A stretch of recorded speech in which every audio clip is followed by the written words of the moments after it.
Hey everyone, I used to do this thing called Fun Friday where I would do show little maybe new things coming or fun projects or projects I was involved in the past. And we get a lot of talk and questions about things that are possible that while not available in the studio, if we're contacted directly, we can help with other things that might be able to be done on the platform as well, right? So one of the things that we helped the agency with, agency called Bottle Cap Media, and they did a project for Sapporo, and they want to put a game on it from Unity. So the game was built. What happened was people bought a 6 pack of beer, and there was went in home studio and stuff, and there was a QR code that you peeled off, and they'd scan the QR code, which would go through to the can to let you know to line up with the can.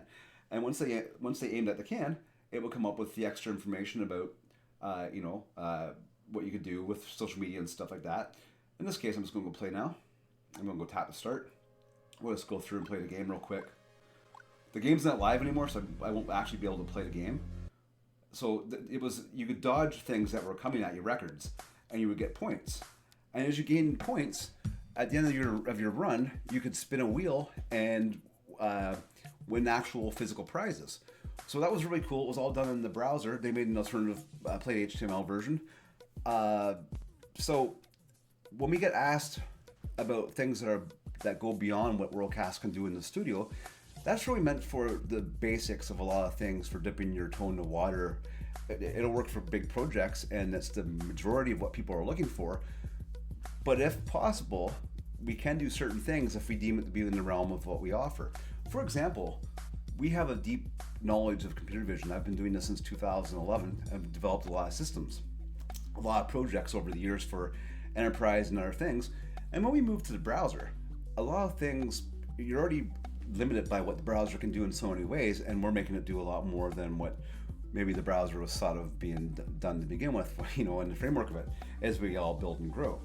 So object tracking was one possible scenario, but the thing is, with object tracking, or syndical tracking, you might be able to use another can, and therefore it wouldn't be verified on the product. So somebody could get the link and actually just use another can. I mean, not that we're trying to hinder anybody, but there's other applications for down the road, and it's higher in computational power in some ways too. So putting a game on it and doing that paired with maybe we could use a hybrid of object tracking and image tracking, which then that's another layer of compute on top of things. So if you had object tracking with image tracking paired with that for verification, and then the tracking on top of that for the content, as well as pulling in Unity inside a browser, that's a lot of things that are starting to happen within the browser, right?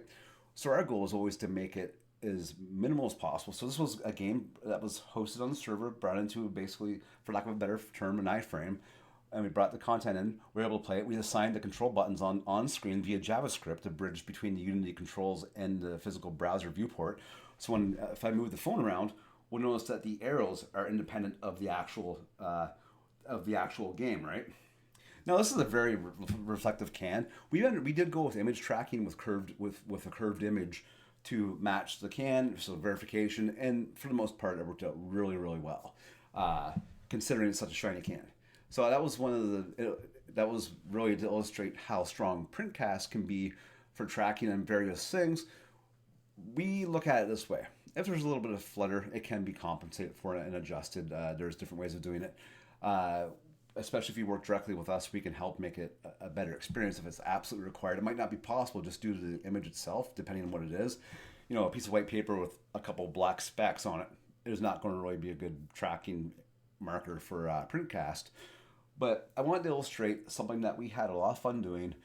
We've done so many projects that nobody knows about, and we just want to start showing some fun stuff that we have been involved in, because, well, we're creators and we like pushing the envelope, but we also like reining it in where we know it's going to work for the majority of devices, not just a few flagship devices, or talk to the potential client or partner about how the impact of too many things could cause a worse experience based on how many things were being processed at that time in a browser, in Safari or Chrome, and not fully app based, which would give you afford you a lot more overhead, but a lot more development and other costs with having to have different app development stuff, and then requiring a user to download an app and maybe potentially sign into something as well.